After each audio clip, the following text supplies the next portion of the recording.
What got you there? What got you? What got you there with Sean DeLaney? I'm Sean DeLaney, and on this episode of the What Got You There podcast, I sit down with author James Nestor of the book Breath, which was one of my favorite reads over the past few years.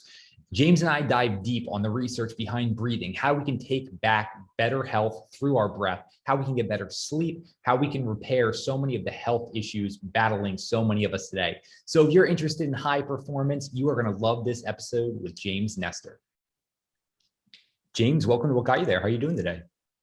Thanks a lot for having me. I'm excited to dive into more about your story, your work, because it's had such an impact on me. But I would love to know, say we're getting ready for a meeting, a podcast interview, or just want to get started in the day. Is there any breath work that we can do that just helps us elevate ourselves a little bit, but not get too much adrenaline going? Anything like that we could implement? I think the breath practice that I rely on the most is so deceptively simple that people don't think it's going to do anything until you try it out. All it is inhaling to a count of about 5 to 6 seconds and exhaling for that same amount. And you do this over and over, maybe 5, 10 times, and you'll notice a calm clarity coming over your body, because that's when your body is working at peak efficiency, which is exactly what you want.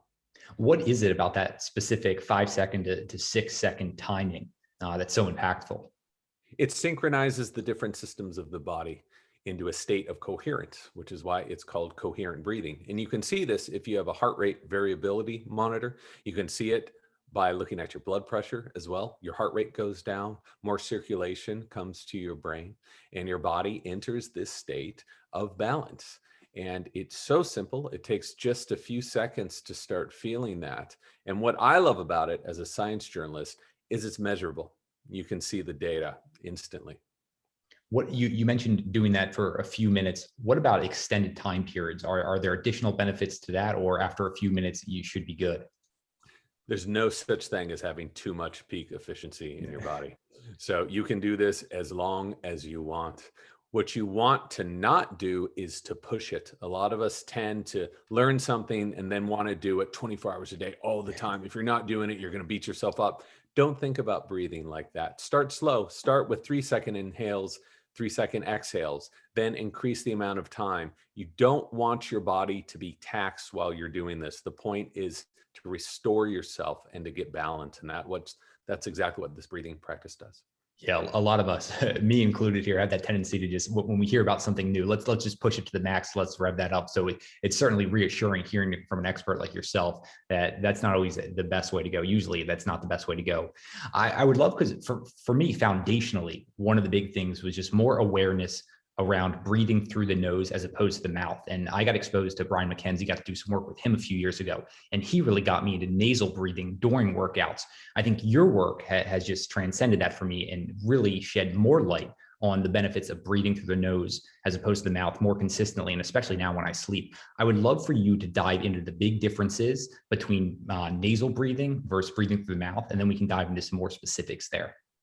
So the main difference is that the nose is our pathway that filters air and conditions air and heats it and pressurizes it, so that by the time that air gets to the lungs, it is prepared. We can get 20% more oxygen breathing through our noses than we do equivalent breaths through our mouths. And if you think that's not going to make a difference when you're working out, actually any time in the day, you're crazy. So we've known this for decades and decades, and yet we have become a population of habitual mouth breathers.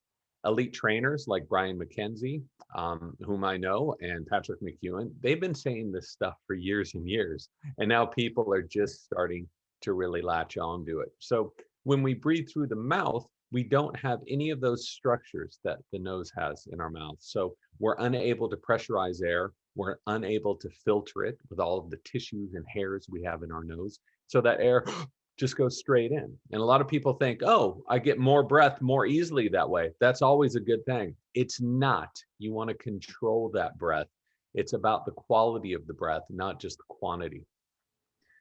It's a somewhat joking question, somewhat serious though. People with really hairy noses, do they have better filtered air by the time it reaches their lungs? There is one study that found that people who have a larger density of hair in their noses will be proportionally less apt to have asthma than those who don't. We've evolved with hair in our noses for a reason. And these people who are so into removing all the hair in their noses, I don't know if they're doing themselves any big favors. Yeah, so maybe put away the trimmers there. I'm always intrigued about evolution and why all of a sudden did humans stop breathing through their nose and start breathing through their mouths? Did your research uncover that at all?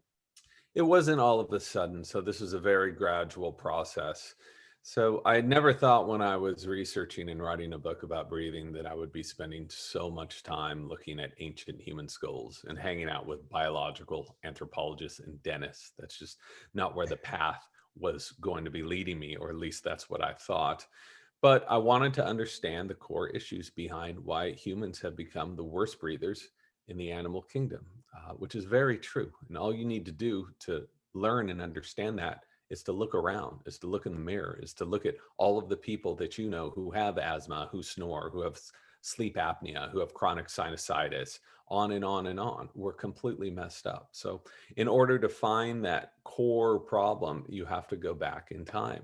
And what I learned is our ancestors had a very different facial structure. They had a very different sinus structure. They had very different mouths. They had mouths that could accommodate all of their teeth. Cavemen weren't getting their wisdom teeth removed. They weren't getting braces. And yet, they all had perfectly straight teeth. So once I learned that, I thought, my God, there's such a weirder story behind all of this breathing. I was able to go into the field and lucky enough to talk with some experts who showed me what they've been learning. And what they've been learning is our mouths have grown so small, our teeth no longer fit for one. That's a bummer. Our profiles have changed. That's another bummer. But a small mouth, a different profile has made it harder for us to breathe.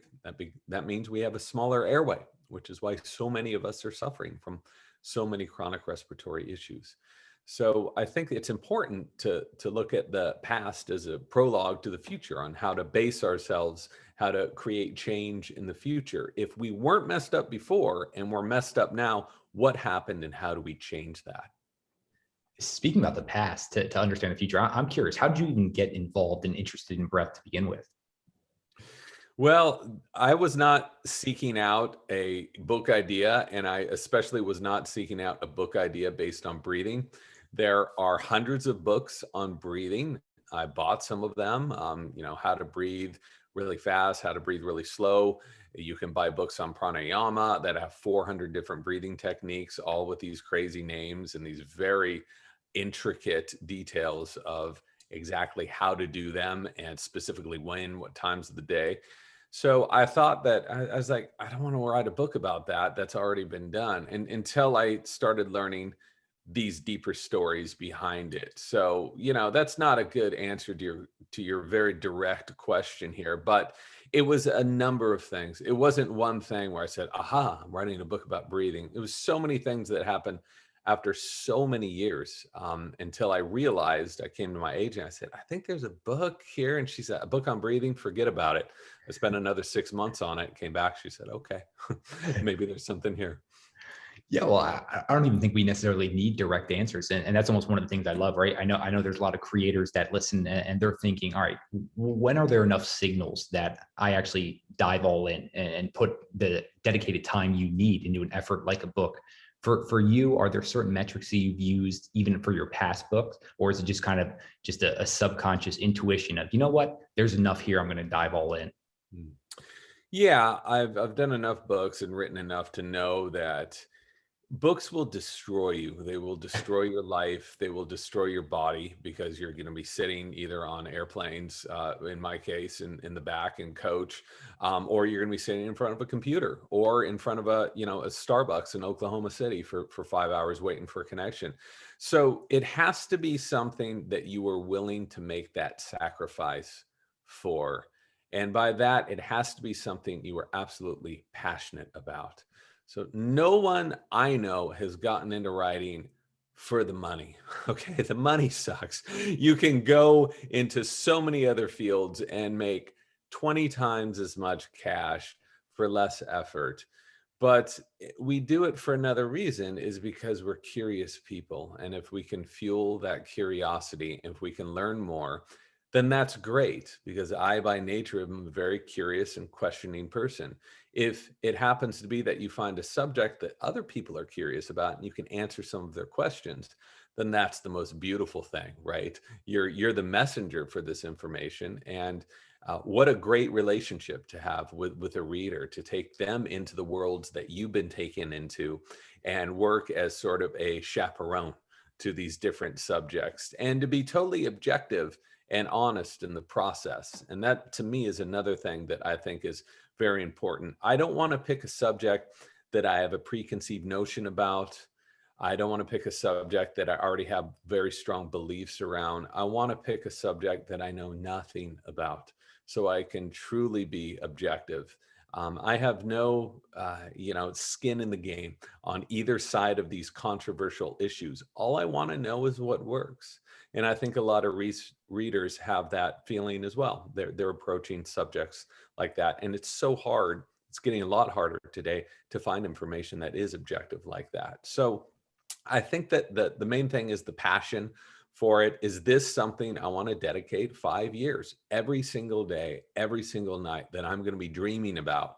Because that's where you have your real breakthroughs, when you're dreaming. Is this a subject that has enough depth to it to intrigue me for that amount of time? James, could you entertain me a little bit more with kind of the best thoughts you have while you're sleeping, when your subconscious is at play? Is this something you tap into actively during your writing process? When it is. So when I'm working on a book, this is not a logging on at 9 and logging off at 5. I'm in 24/7 every single day of the week, and I'm there as long as I need to be there until you ship it off, press return to your editor on the final draft, which is the single best feeling anyone can ever feel in the whole universe. And then it's on to something else. Or in my case, it's on to just take a long break and try to figure out what you want to do next while you repair your brain and your body from that arduous process. So when you're thinking about something all the time, at nighttime, I read, and I'm not reading fiction. I would love to read fiction. I'm reading books that are associated with the subject that I'm studying. And I read hundreds of books associated with these various subjects, because I want to understand the broad picture. I read from both sides of the spectrum, very conservative people, very liberal people. So once you start thinking this way, and once you start spending all of your daytime doing this, this will start bleeding into your subconscious. And that stage right before you go to sleep, the hypnagogic state, Edison used this for his, a thousand different patents, but that's when everything suddenly comes very clear to me, which completely sucks, because that's when your body is trying to shut down from everything. But I have a pen and I have a pad of paper, and I will wake up, write down, it will happen again. I'll wake up again. And this is how I've figured out chapter orders. This is how I figure out how to deal with different subjects that were really causing me a hard time. I don't rely on it. It just happens naturally. Speaking of that natural process, have you found there's usually an amount of time, meaning you've done enough research into a subject where those thoughts can be crystal clear while your subconscious is at play? Is there an amount of time usually that goes into that? I think it just, once it becomes all consuming, Yeah. then it starts happening. And usually for me, that's within a few weeks of it being all consuming, and for me being consumed within that subject. And this doesn't happen every night. It's not something you can rely on. I know that there are people that would love to create a pill that could do this, and I'd be the first to start buying that. But it's this, I don't want to sound too wishy-washy here, but it is a truly mysterious process. And people don't want to mention this too often. Stephen King does, and I think he does so eloquently, but there's a mystery to writing that you can never really describe. There's a mystery to the research. There's a mystery to this process. We have all these tasks figured out. We have software programs. We have now our phones can transcribe in real time, amazing tools. But there's still clouding all of that is this fog of mystery. And I don't try to understand that mystery. I just love to be within it whenever it happens. And if that's not a new agey enough answer for you, I don't know what is, but there it is. Those are my beliefs. No, I absolutely love that. I'm actually from a very similar mindset, and love the creative elements of work and play, and love tapping into that as well. I would love to know though, for you, the writing process, because you mentioned the day you hit send and publisher is just the best feeling ever. For you, what's your favorite part of the process? I love every part of the process. I really do, which isn't to say each of those parts is 100% good times. There's a lot of time that it's very difficult and frustrating, and you're doubting whether you picked the right subject, you're doubting yourself, you're doubting why you became an author, why you became a journalist, all of that. And that's constant. And some people that really gets them down, but it fuels me because I'm kind of competitive by nature. So maybe I'll start with my least favorite part of the process is after you've done all of this amazing research where you've somehow figured out how to get someone to send you around the world for a couple of years and talk to some of the most interesting people in the world, collect their stories, hang out with them, get an inside view into what they do, into their culture. Then you come back and you're like, okay, well, now I got to pay the rent, right? How do I make a book out of all of this? So that initial process is very fun, the creative, where you can just dream big. This is fantasy land, right? You can write about whatever, but once you start drafting in that middle, that second act of writing a book is to me where I find most of the frustrations, because I probably wrote 7 different drafts of this book. The final one I thought was good was about 270,000 words, which was, it ended up being 85,000 words. So it's so much work and so much writing. And that's where it starts to take a toll on your body, because you're tapping away all day, every day. Things aren't working. You get frustrated. You rip it up in whatever digital sense and you start over again. And you have to keep coming at this fresh and excited. Otherwise, it'll wear you down, and that will show in the prose. When did you know you wanted to be a writer? It was not something that I made a conscious decision about. You can hear a theme happening. Yeah, right. So, I've always been interested in writing. I've always loved to read. I did major in English, but I planned to be a teacher. I really wanted to be a teacher. There's teachers in my family, and I wanted to teach American Lit. That's what I wanted to do. And I actually got certified to do that. I got my master's and all of that. Was going to do that. But then I actually got into that system and I thought, I do not have the patience to deal with this. So I became a professional writer, a copywriter. I wrote advertisements for billboards. I wrote magazine copy. And slowly I became pretty adept at doing that, pretty successful at doing that. And, had all the things that came with that. I was wearing some nice clothes, was able to buy my house and uh, but there was something behind all of that work. There were areas that I enjoyed about it, the creative process, but then you're dealing with a bunch of people in the corporate world who would change their mind all the time. And I thought, wouldn't there be a way of extracting this creative part and just doing that without dealing with all of the other 90% of BS that's surrounded in this? And my answer to that was, write for magazines and newspapers. There was one gaping, huge, obvious problem here. You make basically zero money if you are writing for magazines and newspapers. So just to fulfill my soul while I had a full-time job and a staff and was rebuilding my house, I was writing magazine stories and newspaper stories. And it was the funnest thing I could ever imagine doing, to be able to once again go into these worlds, to have an excuse to knock on someone's door, to call someone up randomly, and to let them let you in. And then even better with some of the weirder stories I was doing, you get to step back out into your life, into your comforts, and then write about it from an outsider's view. And my God, I just loved it. And I did that for years and years and years until I had enough magazine and newspaper work where, and this was years ago, so don't do this now, kids. Bad idea. But at the time, I had enough work that I cut the cord. I said, I'm never ever really going to be happy writing ads, writing catalog copy. And so I cut the cord and lived very precariously for a few years until I found my footing in books. You mentioned having the opportunity to go into someone's living room, just have a great conversation with them. This doesn't have to do with your research into breath, but is there a conversation like that that has stuck with you the longest? Every conversation I've had with people, when you come in cold like this, you learn something so new and so fresh.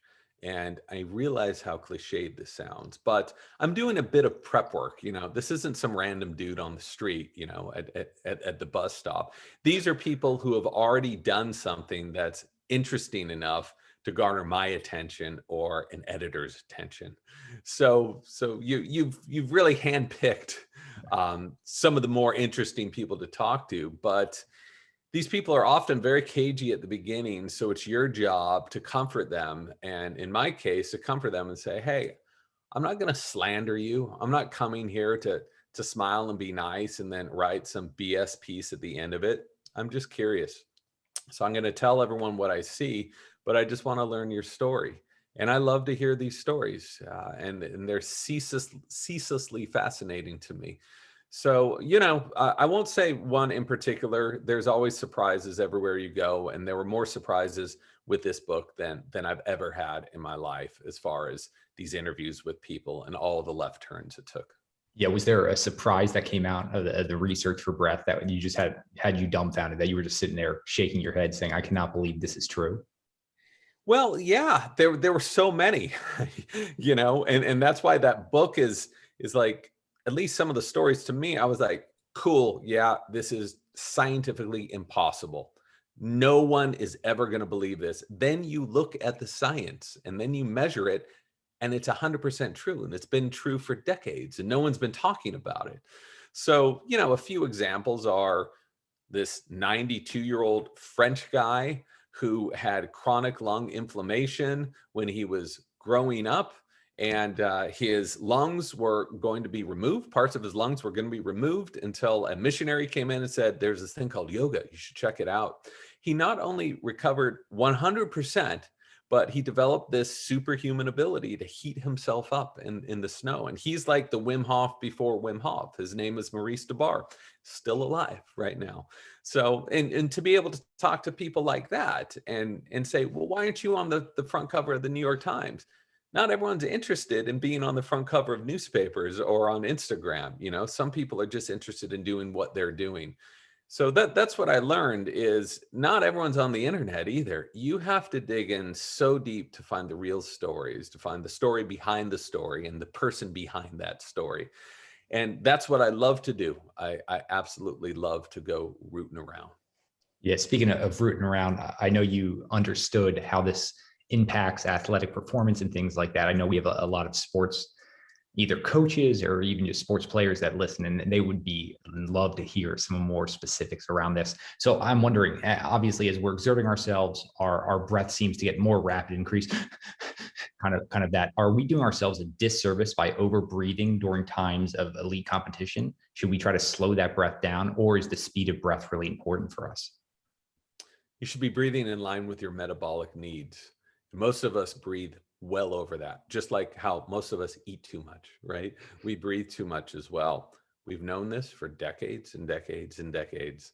And especially elite trainers have known this, and they've kept it very secret for a long time. The word is getting out now through people like Brian McKenzie. But one story is of Carl Stow, who did just this. So this is a guy in the 1950s, was a choral conductor, found a new way of breathing to help his singers breathe and sing better, so they wouldn't constantly be running out of breath. They had more resonance. And he was invited to help rehabilitate people with emphysema who were left for dead, essentially, in the VA hospitals on the East Coast. These people who were left for dead walked out of the hospitals with nothing more than learning how to breathe. There's scientific proof, there's data, there's x-rays, it's all there. So then he went and started teaching athletes how to breathe properly. He noticed that with runners, track runners, they tended to take a big inhale right before they were about to take off. The gun goes off, and then they start breathing, and that it's terribly inefficient. So he was the one who taught the 1968 men's Olympic team, track and field team, who went to the Mexico City Olympics at an elevation of 6,000, 7,000 feet. They didn't use oxygen before and after the race. They were the only team not to do so. And they destroyed everybody.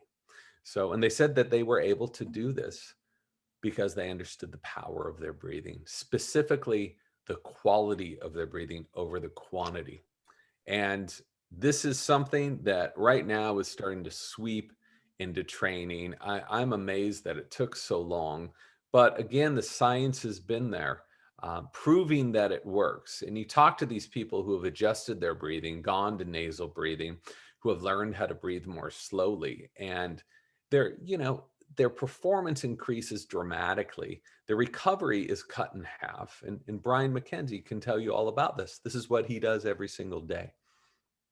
Well, I would love to know when you talk about the quality versus quantity there, what does that actually look like? Oh, okay. So again, so many of us are concerned that we're going to run out of breath. So we're constantly over breathing, right? But what you want to do is, as I mentioned, breathe in line with your metabolic needs. Because why would you want to run a car, right? Just have your foot down at idle when you're not going anywhere. You want to be running a car in line with its needs so you can conserve the most gas. This is exactly how the human body works as well. When we are over breathing, we're causing our heart rate to speed up, right? We're causing vasoconstriction throughout our bodies, and we're actually denying ourselves oxygen because we're breathing too much CO2 out. We need a balance of CO2 and oxygen to work at peak efficiency. And that's what breathing slowly allows you to do. So this idea where you see these football guys who are at sea level, mind you, who go and inhale oxygen on the sidelines, that is doing nothing. So inhaling oxygen for a healthy body at sea level will do nothing. What you need to do is learn how to breathe slower, okay? And by breathing slower, getting those CO2 and oxygen levels in balance with one another, you get more oxygen more easily. That means you're running more efficiently. And that's exactly what an athlete needs. Yeah, you threw yourself actually in the lab experimenting on yourself with this, right? Yeah. Oh, yeah. I did all kinds of experiments. What for you was the most difficult and challenging? Because I'm sure a lot of people are listening. What do you mean? If I'm sprinting, slow down my breathing. Yeah, I always have that urge to I need a deeper breath, and I know that was something that you battled through. So I think it would be really clear to understand what people should be experiencing and how they can think that through. So that urge to breathe is not dictated by oxygen. It's dictated by carbon dioxide. So it's rising levels of carbon dioxide that trigger our need to breathe. So if you're jogging around and you're like, oh, I'm out of breath, I'm not getting enough O2. No, your tolerance for CO2 has reached its threshold, and that's what's triggering you to breathe. So once you start acknowledging that and understanding that, you can start playing around with this. Brian McKenzie has found, I keep mentioning him, Patrick McEwen as well. There's so many trainers doing this. Their key is to get the CO2 tolerance up so you can be comfortable with more CO2. And there's been studies that have shown the more comfortable you are with more CO2, the more oxygen you're going to get more easily, right? So you can take those slower breaths and not feel out of breath because your body is acclimated to that increase of CO2. So this is hard to do. Breathe in line with your metabolic needs. Cool. What the hell does that mean? How am I going to measure that when you're out and about? The first thing you need to do is use this natural device we have that helps us measure this very efficiently. It's called our noses, because you'll notice it's harder to breathe through your nose than it is through your mouth. Okay, that's for a reason. That pressurized air, that air that's slowed down, it allows your lungs more time to extract more oxygen. That's one of the reasons why we get so much more oxygen breathing through our nose than we do through our mouth. Yeah, you mentioned, I think earlier, it was 20% more oxygen right through our nose. Yes, it's 20% when you're breathing at the same pace. But Patrick McEwen found that breathing at a rate at rest of about 18 to 20 breaths per minute, we use about 50% of that air. Like, okay, 50%, that's pretty good. If you slow down to 6 breaths per minute, you'll use about 85% of that air, a 35% increase in efficiency. So when you start playing with this when you're working out, you can just see what it's going to do for your endurance and your performance. So an athlete, why would an athlete want to unnecessarily expend energy? That's exactly what you're trained not to do. You're trained to be efficient. So why would you train every other muscle in your body, but you forget about the 10 pounds of muscles that control your breathing? It's crazy. We get most of our energy from our breath, not from food. You know, we're on keto and paleo and vegan and vegetarian, and diet, of course, plays a huge role in this, but so does breathing. So you have to look at the whole body, this whole picture, if you really want to understand how health works and how performance works. James, I'm sure you're just as baffled by this as I am. And that's around, I mean, like you were just mentioning, we focus on diet, nutrition, exercise. If we don't breathe for a few minutes, we're dead. Why has there not been more of a focus on breath previous to the past few years here? Because you breathe unconsciously, right? You don't have to think about what a wonderful thing. You know, how awful would it be to consciously have to take each breath? And so when we don't have to think about something, when it's running in the background, we don't really consider it. You know, humans are very reactionary. It's only when things go really, really bad that we start paying attention to stuff. Look what happened with COVID. It's like, okay, now you can't breathe. Oh, wow, maybe breathing's really important to my health and longevity. So that's what it's taken to get this over the line. I really believe that. Now, a lot of people are interested in lung health and their respiration and their breathing. And I think if there's any silver lining to this awful pandemic, that's it. So I think that's one of the reasons. And this is much more crass, but I wouldn't be saying this if I hadn't heard it from so many researchers, so many doctors at top institutions. But it's really hard to market breathing, right? It's very easy to market different diets and different goos and different powders and all of that. But it's hard to make money off of something that's simple and free and available to everyone everywhere. And so that's perhaps had an influence in this limited understanding and appreciation of our breath. Yes. Speaking of being hard to market breath, I mean, background in copywriting, did you think your book was going to have the success and catch on and have the impact that it has had? We weren't even going to release it when we did. So, you know, I had been working on this book for years and years. It had been slated in catalogs. Publishing takes forever. And if there's any publishers out there, you know what I'm talking about. Your book is done and printed 5 months before it comes out, right? So it had been slated for May 26th of last year. So it's been out just about just over a year now. And guess what happens in the middle of March? A respiratory pandemic. My editors are just like, you know, I don't know if we can put this thing out. We can't print it. And I was just like, oh God, and haters are going to think we're doing this to like market this thing during a respiratory pandemic, even though it's already printed and in warehouses. But at the end of it, you know, the publisher talked some sense into us. They said, people need to learn how to breathe right now. You know, they're not able to breathe. And this is the time to do this. So, you know, to answer your question, you have no idea what happens when you release a book. And, you know, people who release a film are in the same boat, and other artists are in the same boat as well.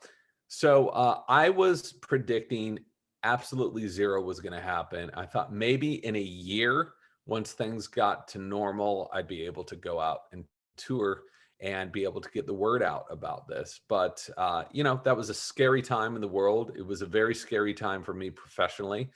I said, oh my God, it worked for so many years on this thing, and I think it's just going to poof away. So, I was pleasantly surprised when that wasn't the case. And man, am I grateful and appreciative, and especially hearing from so many people, thousands and thousands of people who have found some of the practices, some of the hacks, and at really the most, the awareness of breathing to have such a direct benefit on their lives. And I'll be honest, several of them are pretty pissed off that they had to hear it from a journalist and not from their doctors, even though I learned all this stuff from doctors. So I think that there's a combination of joy and also a little frustration that it's taken us so long to appreciate all of this. Yeah, I think that's one of the big things, right? I mean, we know about so many people with sleep apnea and asthma and all these things, and it's always here, take this pill, do that, and so rarely is it tied to the actual breath. So I think it was really refreshing. I don't want this like to toot your own horn here, but yeah, your book, it was like, whoa! I was reading it, and just like page after page was fascinating. So I bought, I think it was like a dozen copies, and just started shooting it off to friends because I was like, this is just so damn interesting. I don't know how I was not aware of the depths of this. One of the practices I did pick up since reading your book is actually sleeping with my mouth closed. So that way I'm only nasal breathing. Have you seen any long-term studies around what solely breathing through your nose at night can actually do for you, for someone who had been mouth breathing previously? Well, first of all, I just have to say what a thrill it is to hear this from you and from others who were just like, as you're reading the book, saying, "Wait, what? What? Yeah. This doesn't make sense. Oh, wait, that works," because that was my life for 7 years. But the difference was I had to then, find the 12 different studies that confirm these insane claims that you can heat your body up with breathing. So that's thrilling to hear, and it just shows what a crazy rocky road this was of researching, writing this book. So as far as nasal breathing, the benefits to nasal breathing, nobody is refuting this. Okay. And that's what's interesting as well. You could talk to a pulmonologist, you could talk to a rhinologist, even a dentist. They all say, don't breathe out of your mouth, right? A dentist will say it's because it's going to give you cavities. You're going to change the pH in your mouth and it's going to give you cavities. We've known that. Dentists have been talking about this for 120 years. And yet 60% of beds in the US house a mouth breather. So something around 50 to 60% of us are breathing through the mouth. So while we're sleeping. So as far as studies are concerned, you can look at studies of incidence of sleep apnea and snoring, and they go up precipitously during allergy season. I wonder why. Because our noses get clogged. We start breathing through the mouth.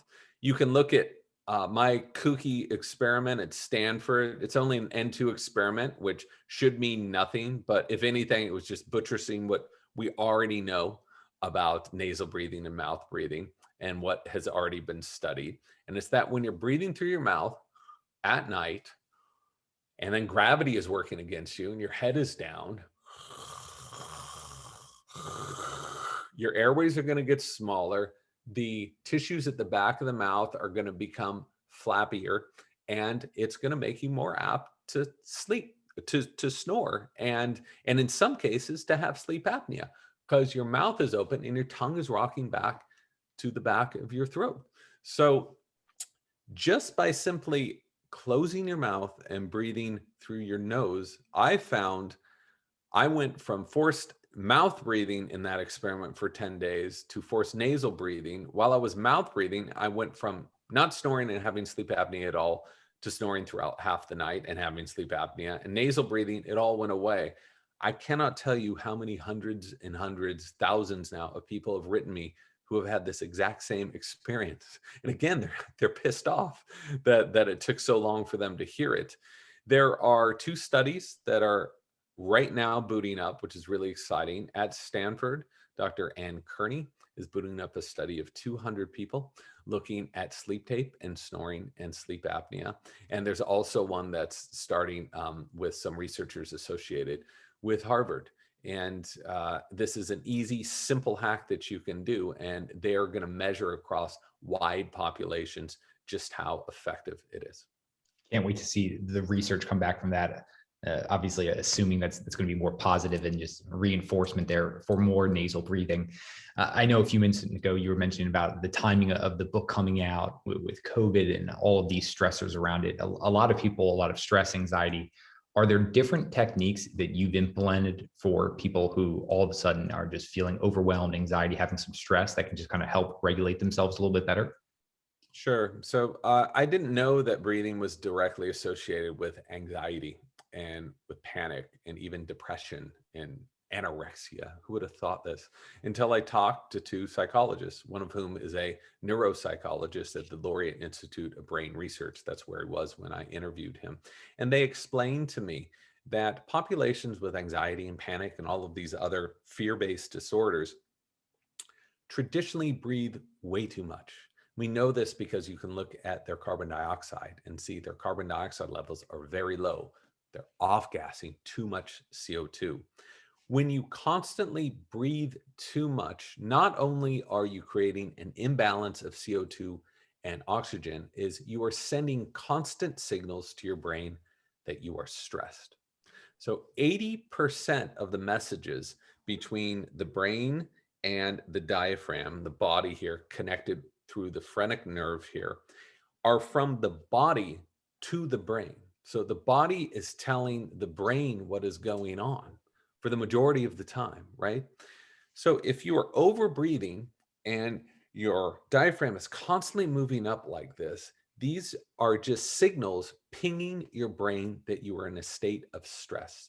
And you should be releasing stress hormones. Your blood sugar should be going up and you should be tense. And you should continue breathing too much because when we're stressed and we're in a real situation of danger, we need to be breathing a lot because we're going to be fighting something or we're going to be running away. When you're sitting in front of a computer 8 hours a day and you do this, it destroys your body. You look at the majority of modern diseases right now, almost every single one of them is tied to chronic low-grade stress and the inflammation that comes with it. So learning all of this, learning the core causes of these issues, I started to understand and appreciate how breathing could fit in, specifically how slow, measured, rhythmic breathing can help reduce the symptoms of anxiety and stress and fear-based disorders, and in some cases, totally reverse it. And that's what the science has shown us. And people have been doing research into this area, again, for decades, but it just hasn't made it out to the general public. Yeah, one of the really interesting things I read about in breath was that correlation between that 5 to 6 second breathing pattern along with prayers and hymns. Can you dive into this? Because I just want to make sure I'm clear on what you uncovered here.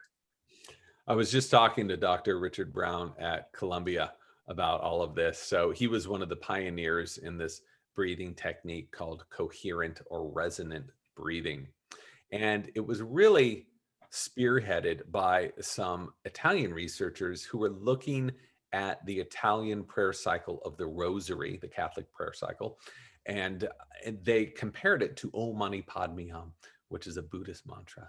And they noticed that when you recite both of these prayers, it locks into the same respiratory rate. About 5 to 6 seconds in, 5 to 6 seconds out, which equals, guess what? 5 to 6 breaths per minute. And the ultimate breathing pattern where they found everything locked in at perfect synchrony was 5.5. So it's hard to breathe to the half second. Don't do it, okay? I've resorted just to tell people to ballpark this because the whole point is to relax yourself anyway.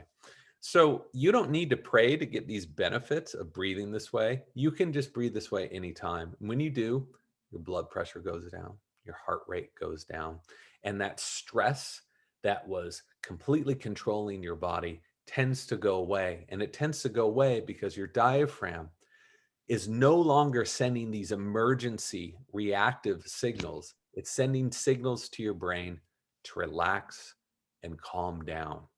And you can use this breathing method whenever, at any time. There are several other breathing methods that you can use that have an even more powerful response than that.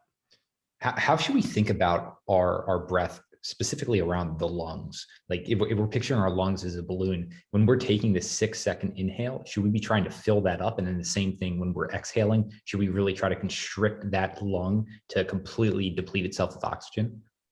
So it's really hard not to fill up your lungs in a healthy way when you're breathing at this rate Okay. and at this depth, right?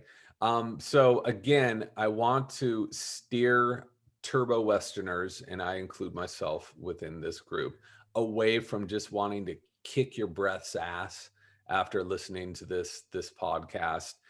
This should be done in a very soft and rhythmic and light way. You can go kick something else's ass. Go kick, your dumbbell's ass after this. That's cool. Work out at that intensity.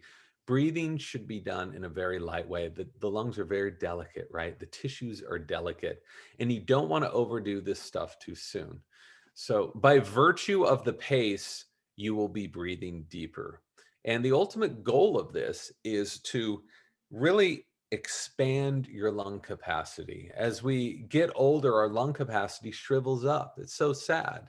But if you were able to maintain that lung capacity, even expand it, you can take fewer breaths and get more energy with each breath, which is especially important when you are older and you have less energy for other things. And that's why I think breathing re-education for seniors would be the most therapeutic and useful thing we can do, because most of the seniors that I see around are mouth breathing. They're stooped over it. They've got it all wrong. And it's really sad. They'd be able to recover so much more quickly and so much more thoroughly and to maintain good health by breathing properly.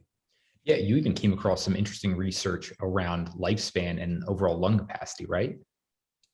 Yeah, so this was from the Framingham study, which is like the 70-year-long longitudinal study that was looking at heart health, but they ended up looking at lung health as well.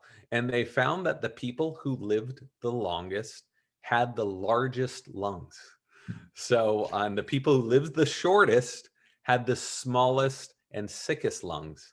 And so some follow-up studies were done into this, and they said the exact same thing. There was a 30-year follow-up study to that said the quicker your lungs get smaller and your respiratory health goes down, the sooner you're going to die.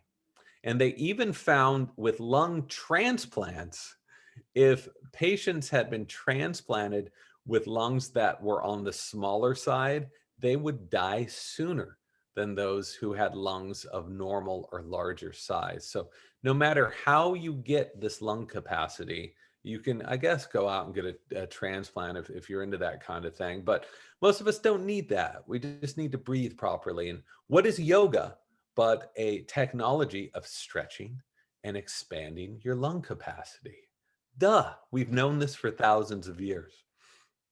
Can we have a big enough impact? Say we're someone who's been mouth breathing, say you're 65 years old. Are we able to expand that lung capacity enough at that time? Absolutely. Okay. And this is something like, we're force fed all this stuff where a lot of people want to blame their genetics. Oh, my mom had bad teeth. I have bad teeth. Oh, my mom had this disease. I have this disease.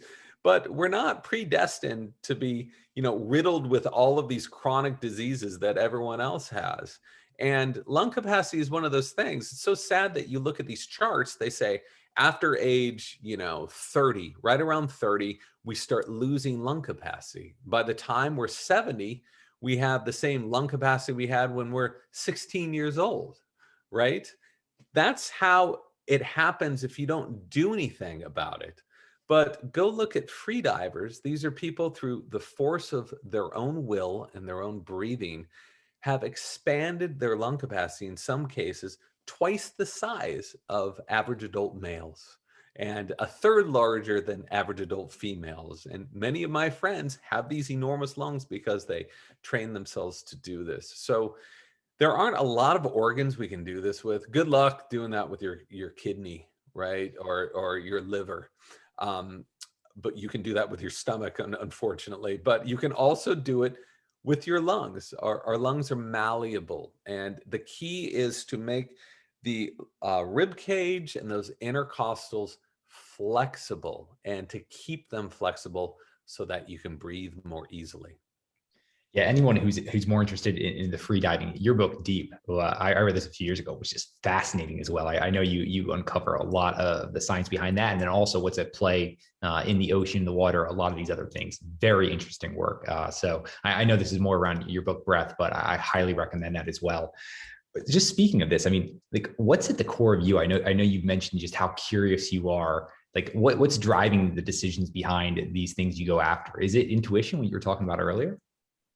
Well, I can kind of, I'll answer what you said just earlier right there, and what you said at the second half.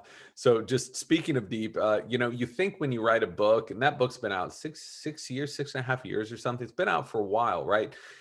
A lot of people, at least a lot of writers I know, once they finish the book, they're on to the next thing and they just leave it alone. But that book has just, the subjects in that book, I should say, has just stuck with me. And I'm more fascinated with the people that were in that book and the subject than I ever was. And just yesterday, what a coincidence, but I had a 2-hour conversation with Brian Bushway, who is the human echolocator. This guy lost his eyesight when he was 13 and learned how to train his brain to see with the frequencies of sound instead of the frequencies of light. And so now we're working on a couple of projects right now. I'm trying to help him out, get the word out. He's teaching athletes how to use sound to become better at what they're doing. And it makes an incredible impact on their performance, he's found. So to answer the second part of that, I really think that the key to this, get ready for another cliche. The cliche alert just went off on my computer. I don't know if it went off on your headset for all you people listening, but it's to find stuff you love. It's to find stuff you're interested in. I'm as interested in deep as I was when I was first researching, writing that, 10 years ago, 9 years ago. And I'm as interested in breathing and this research now as I ever was. So I think that's the reason why you want to find a subject you have a strong connection with, because I have a feeling I'm going to be living with these two subjects for the rest of my life. And to me, that's thrilling. No, I think that that's really helpful for a lot of these listeners, framing the importance of truly being driven and having that passion towards something. For you, I know you mentioned something that you're working on some current projects. Anything else right now that you're spending a ton of time thinking about? It's a bunch of stuff associated with both breath and deep. And no, I did not purposely create two books that you tied together like that: deep breath, breathe deep. But we're working on developing a mini series to take these subjects, a lot of the subjects we just talked about, and to put them into another medium, to put them into a bunch of episodes, and to look at these things with a wider aperture, again, in a very objective way, but to do the deep dive into them, look at the history, look at anthropology, look at physics, look at biology. And if I have my druthers, that's what I'll be doing for the next about year and a half, is able to go travel the world again, meet with these people again, have some more of these experiences, and try to digest them and put them together in a story that people might find interesting. Yeah, no, James, and I appreciate you bringing that point up a minute ago. I mean, there shouldn't be blanket prescriptions for any of this, and we should be able to listen to key points and hey, does this work for me? Does that not work for me? Take what works for you, blend it into yourself, and what doesn't. So that's a very good point there. Exciting stuff for you for sure. I'm just a relentlessly curious person as well. I see that massive bookshelf behind you. Are there any books that you've really enjoyed over the year? This could be any subject at all. I'd just be curious what's piqued your interest. This is a virtual background. I haven't read any of this crap here, you guys. I just bought this off of eBay. No, this is my bookshelf. I read so many books just tied to the specific subject matter that I'm researching. And those books are useful for that, for information, but they're not oftentimes the best reading in the world. I'll just be honest. They're pretty dry. So, a book by my friend Jason Deeren called Kill Shot, looking at compounding pharmacies, I thought was very interesting, to look at where the vast majority of the drugs that we're taking, that were prescribed, actually come from, and looking at how sketchy that is. that was an interesting thing. But I rely on the old classics. I've been reading a lot of Nabokov because I've been able to read stuff for a little bit for pleasure now, which is a new concept, because I am kind of right in between projects. I haven't started a new book yet. And so I'm just playing around with that. And I'm trying to read some more fiction. I just read Giovanni's Room by Baldwin. If you're looking at the craft, this is a fiction book. If you're looking at someone who truly understands the craft of writing, that's a great one. So this is all over the map, man. I'm sure this is not what you want to hear, but no, this actually is. I have my top 10 books ready to go. I just don't. Sorry. No, this is actually perfect. I love nonfiction, fiction, reading widely. So I'm just always interested what's piquing your interest. And like I mentioned plenty of times on the show, your book, Breath, The New Science of a Lost Art, is one that really impacted me. So any listeners out there, I'm going to give away a few copies of the book. So shoot me an email with the subject line Breath to info@whatgotyouthere.com, and we'll select a few lucky listeners, and we'll send a few copies of the book, because I really did love it. Yeah, it was a total joy for me. It was an absolute pleasure. We're going to make sure, James, the listeners are linked up with you. But I would love to know if you could sit down, have just a long form conversation, have a great meal with someone dead or alive, just not a family member or friend. Who would you love just being able to spend the evening having a great conversation with? Well, since we're putting this into fantasy land, I would choose to have a conversation with the 20-year-old version of myself to tell him that everything you're about to do is 100% wrong. Take a left turn immediately. That's a great, I don't know if we've had anyone ever recommend that they'd be talking to their 20-year-old selves. That's awesome. I wish we'd be able to do that. But James, Nestor, this has been a true pleasure for me. I want to make sure the listeners can stay connected with you. Where do you want them going, being directed, just to stay on top of what you're working on? You're going to edit out all these idiotic responses, right? I certainly hope so. Anyway, moving on.